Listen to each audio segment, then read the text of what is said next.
D&D's new crafting rules did not go far enough. The mechanics are bland, the fantasy feels hollow, and today I'm breaking down exactly why this system isn't enough. And by the end of this, you'll receive a free PDF that not only streamlines the crafting process for your specific table's pacing, but also adds an easy to track monster harvesting system that integrates something already included on every single monster stat block. I'm Warners, and let's get into it. So let's start by explaining the new 5th edition 2024 crafting rules. If you already are familiar with them and you don't need a refresher, go ahead and use the timestamps down below to go a little bit more ahead. So let's start by explaining the 3 things you need to craft something. You need the tool and the correct proficiencies to craft the item, you need the raw materials, and you need time to craft it. And then there's 4-ish categories of types of items you can craft. There's magic items, non-magical items, otherwise categorized as equipment, and for some reason, basic potions of healing and spell scrolls are crafted completely differently than anything else. So because they were introduced in the new player's handbook first, I'm going to go over potions of healing and spell scrolls. So first of all crafting times are determined by a day of work, which is specifically 8 hours. And for the potion of healing, all you need is 25 gold worth of raw materials, proficiency in the alchemy kit or the herbalism kit, and 1 day of work. All the higher level potions of healing use the magic item rules, so we'll get to that when we get to that. But yeah, specifically just the potion of healing is crafted that way. And then let's go to the spell scrolls. So for spell scrolls, you're going to need to be proficient in Arcana or calligrapher supplies. You also have to know the spell you're putting in the spell scroll and have it prepared that day. And if the spell consumes any material components, you're also going to have those material components. And then there's this handy table that shows you each spell level and how long it takes to craft. And that's about it for these. I honestly feel like the potions of healing and the spell scrolls are pretty balanced, and I don't have a problem with these as much as the next 2 ways to craft items. So then there's the rules for crafting non-magical items. This is like your plate armor, your long sword, any weapon, armor, or anything like that that isn't magical. You need half the purchase cost in raw materials, and then to determine how many days it takes to craft the item, you take its purchase cost and divide it by 10. So for example, plate armor is 1,500 gold. To craft plate armor, you need 750 gold worth of raw materials, and then you need 150 days to craft it. And then of course you need whatever tool proficiency and tool needed to make the item. There's so many different tools that I'm not going to get into each individual one. You can look that up on your own time. And then to craft magic items, it's somewhat similar to crafting non-magical items, but you specifically need to have Arcana proficiency, and then the amount of days to craft it and the gold cost is determined by the item's rarity, and that's included in this table right here. One thing to keep in mind though is, for example, if you want to make a +1 plate armor, you need to have regular plate armor first. So let's say you want to craft +1 plate armor from scratch. You first have to spend 150 days crafting the plate armor, and then 50 days to make it +1 plate armor. And that's basically the extent of the new crafting rules. And now I'm going to go over my first problem with this crafting system.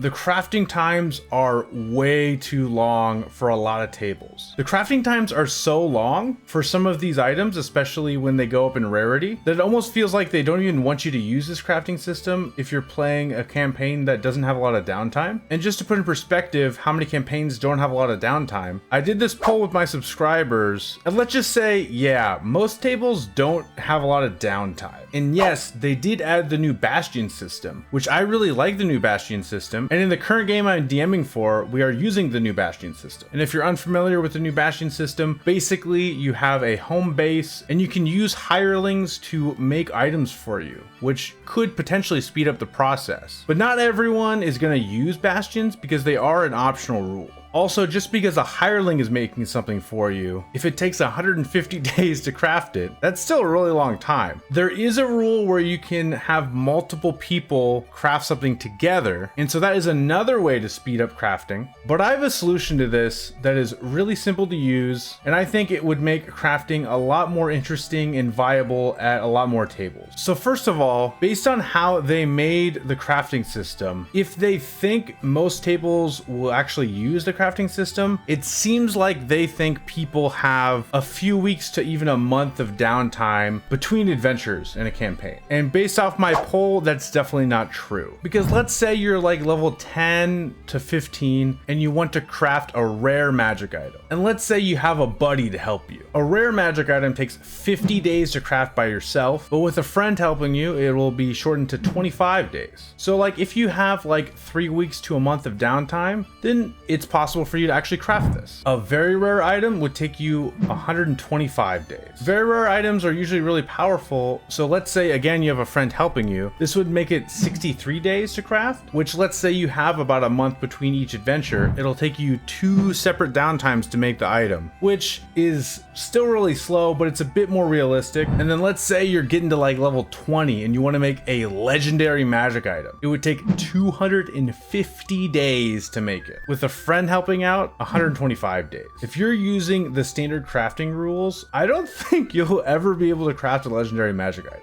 So my solution is my fast crafting rules with scalable crafting times. Essentially, if you're running a campaign that has a pretty good amount of downtime, then you use the normal crafting times. If you have maybe like 2 to 3 weeks of downtime between adventures, then you would be considered a medium downtime campaign. And then if you have a week or less between adventures, then I would consider that a low downtime campaign. And it's pretty simple. For a medium downtime game, you have the crafting times, and for a low downtime game, you can craft everything in a fourth of the time. Now, I know some of you are gonna say, that's unrealistic. You can't craft stuff in that much time. What I'll say to that is, why is your 350-year-old elf wizard level 1, and in a few months he's level 20? How can you get stabbed with swords and have a fireball blow up on you, but you sleep for 8 hours and you're completely fine now? I think we're already suspending belief a lot in this game, and being able to make something a little bit faster isn't a big deal. And I almost forgot to mention my non-magic item crafting system. It's the same exact idea, but because non-magic items are equated differently, instead of dividing the cost by 10, for medium downtime, you divide the cost by 20, and for low downtime, you divide the cost by 40, and you round up, and it takes a minimum of 1 day to craft anything. As far as the healing potions and the scrolls, I think those are pretty balanced, so we're not going to touch those. I just spilled some water on my shirt. Just ignore that, okay? So my next problem with the new rules is they didn't add any monster harvesting system. If you've ever played video games that have crafting, almost all of the games have a way to loot monsters to get materials to craft something. And that's always really fun because you go on a journey to be able to craft this item. In this current game, you just go to the city and you buy stuff to make it, and that just feels kind of boring. And there's so many epic stories about slaying a dragon to get a part of the dragon to craft a sword of a certain thing. I'm really upset that they didn't do anything with that with these new rules. But there's something they did add to all the monster stat blocks that I decided to use to create my own harvesting rules. And before I get carried away, here's my proof that it's a problem. I did this poll with my subscribers, and harvesting rules is definitely something that the community also agrees is missing and something they would like to have. So if you look at the new monster manual, every single monster stat block has this little section here that says treasure, and then it says a specific type of treasure. It says Arcana for this one as an example. And if you go in the new Dungeon Master's Guide, there's a random magic items table. This random magic items table then lists 4 different kinds of types of treasure: armaments, arcana, implements, and relics. Every single stat block in the new monster manual has one of these treasure categories. And if it's omitted, then you roll a d4 to pick which type of treasure it is. What I did is I made this table. I took these treasure categories and I added a specific item type for each category. If the monster's treasure type is an armament,